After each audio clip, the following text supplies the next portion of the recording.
Hey, you should know, this video is going to have spoilers in it for part 8 and 9 of JoJo. Don't watch it if you haven't read.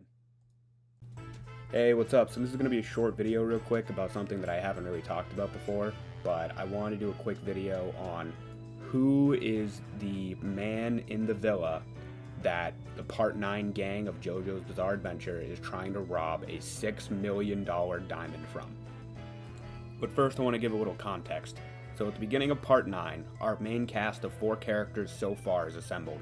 We have Jodio Joestar, Dragona Joestar, Paco Lavlantes, and a man who hasn't been named yet, but is presumed to be important because he was added to the crew. These 4 are assigned a job to basically do a heist. They are heisting a $6 million diamond out of a villa of a vacationing man who is currently staying in Hawaii where they live. Now, based on the circumstances of this vacationing man, it's almost guaranteed to be a Higashikata family member from part 8, but which family member it is sort of up in the air at the moment. Most people agree that it's either going to be Josuke, the protagonist of part 8, or Joshu, the Joe bro of the previous part. There are arguments for the vacationing man being Josuke and the vacationing man being Joshu, but first I want to go over who I believe it's going to be, because I believe it's going to be Josuke more than anything.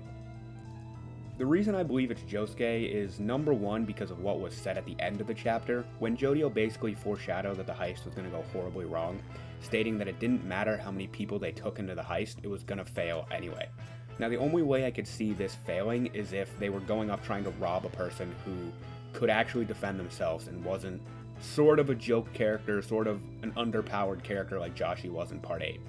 Now, it's obvious that in the 10 years from part 8 to part 9, Joshu and Josuke have probably both gotten stronger. They've probably matured their stand abilities. They've probably unlocked new abilities, stuff like that. But I still believe Joshu at his core is just kind of like written to be a joke character. So I believe it would kind of feel a little weird if the entirety of the part 9 cast just came in and they all just got their ass beat by Joshu and Joshu alone. Another reason why I believe it could be Josuke over Joshu is that I believe the story that Araki is trying to set up kind of mirrors, it obviously mirrors part 5 the most, which didn't have this, but I believe he also could be throwing in some details like he did for part 3 and part 4, where he had the protagonist of the previous part join up with the current crew in kind of an advisor experienced role, like how Joseph joined up with Jotaro, and then how Jotaro joined up with Josuke of part 4. There are some arguments, however, for it being Joshu. Like, for one, if Araki wasn't trying to have Gappy join up with the main crew like how he's done in previous parts, he could have it be Joshu if he's just having it be like a short cameo appearance. However, even if it was a short cameo appearance, I still think it's possible it could be Josuke anyway. It could be true that Araki is just going to have the main cast show up, try to steal the diamond, Josuke beats the shit out of them with Soft and Wet Go Beyond, and then he leaves. He doesn't join up with the crew and the story just progresses from there. So overall, if I had to put money on it, I'd say it's definitely going to be Josuke, but I wouldn't put money on him joining the crew or not, because that's kind of just like a suspicion I have. It's completely possible that he doesn't end up joining the crew, and he just kind of, it's just, like I said, a cameo appearance. Also, I wanted to bring up how unfair the circumstances of this heist is. Like, this thing is worth $6 million, according to the person who hosted this job, and apparently she's keeping 18% of the, like, fenced money, and she's giving the combined 4 people she put on this heist 2%.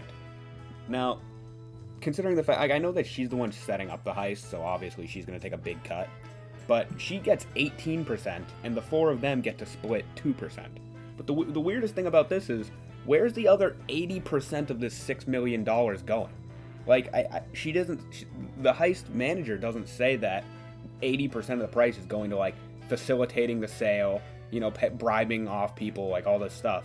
I think she said that, like, I'd have to go and recheck, but she said that, like, the 18% that she's keeping, she's going to use that to pay off, like, the bribes and facilitating the sale and stuff. So it just seems like really low numbers to, like, put down there. Where's the other 80% of the money from this diamond going? Like, I don't understand. And I'm excited to see where it goes from here. No matter which way it is, no matter if it's Joshu, no matter if it's Gappy, no matter if Gappy joins the crew or not, I think this is going to be a very enjoyable part. You can really just tell that Araki is having a blast with this crazy-ass part with the most insane JoJo protagonist we've had up to this point, in my opinion, in the most insane setting we've ever had, in my opinion. If I end up feeling like it, I might end up doing more videos like this about JoJo Part 9, because I really am a big fan of JoJo, almost as much as a big fan as I am as like Yu-Gi-Oh! And other series like that. So if I can think of any more topics to talk about, I might do more JoJo related videos, you know, see if they do any better or worse than any of the other videos I've done. But yeah, besides that, if you've watched the end, thank you very much for listening to me ramble, and I hope you have a good day.